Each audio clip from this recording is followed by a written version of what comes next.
सवय आहे, कधी मोदीजीवर कधी देवेंद्रजीवर, आणि प्रसिद्धीचा स्टंट करायचं आणि त्यासाठी काय बोललं पाहिजे तर चांगला अभ्यास त्यांचा आहे. मला वाटतं याच्यापेक्षा थोडासा शहराचा अभ्यास करून काँग्रेस पक्षाचे उमेदवार कुठं आहेत, कोण आहेत याची माहिती घेऊन जर त्यांना निवडणुकीत मदत केली असती तर अशी बाष्प बडबड करण्याची वेळ आली नसती.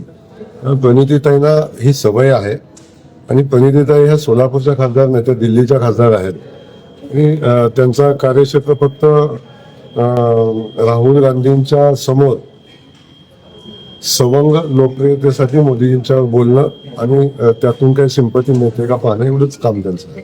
हो, त्यांना असं विचारलं गेलं माध्यमांकडून की तुमच्याकडे त्या संदर्भातले काही पुरावे आहेत का किंवा काही डॉक्युमेंट्स फोटो आहेत का. ते म्हणले की माझ्याकडे अद्याप आलेले नाहीये, मात्र माझ्याकडे जी माहिती आहे. पण अशा पद्धतीने एखाद्या खासदाराने असं वक्तव्य करणं कितपत योग्य आहे, त्याला काय होतं? ते त्यांच्या वैचारिक संस्कृतीचा भाग आहे, काय बोलावं काय नाही बोलावं. आणि हे आजच नाही आहे, त्यांच्या वैचारिकतेचे दिवाळे अनेक वेळा निघालेले आहेत, अनेकदा अशी वक्तव्य केलेली आहेत. त्यामुळे त्याला काय फार सिरियस घेण्याची आवश्यकता नाही.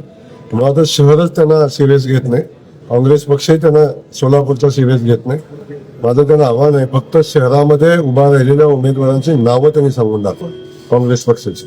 बाकीच्या पक्षाचा विषय आमचा आहे, काँग्रेस पक्षाच्या लोकांची नावं सांगायची. भाऊ, ज्या ईव्हीएम वर हाताचं चिन्ह आहे ते बटन दाबलं जात नसल्याची तक्रार देखील त्यांनी केली, आरोप देखील केले.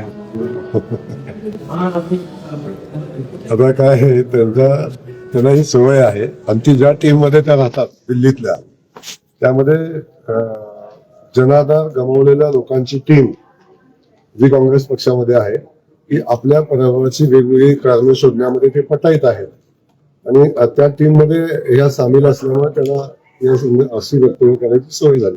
भाऊ, काँग्रेसची आशा व्यक्त केलेली आहे, महापालिकेत आम्ही आशावादी आहोत असं वक्तव्य केलं. महापालिकेच्या निवडणुकीच्या निकालाबाबतीत आशावादी आहेत त्यांनी. अरे बाबा, निवडणूक जिंकायला जेवढं काम करायला लागतं, उमेदवारांच्या पाठीशी उभं राहायला लागतं, जनतेसोबत राहायला लागतं. ह्यातलं एकही काम त्यांनी केलेलं नाही. तर मी आज सांगतो, काँग्रेसचा आकडा 3च्या पुढे जाणार आहे. उद्या दुपारी आपण याच्यावर बोलू. 3च्या वेळी काँग्रेसचा आकडा जाणार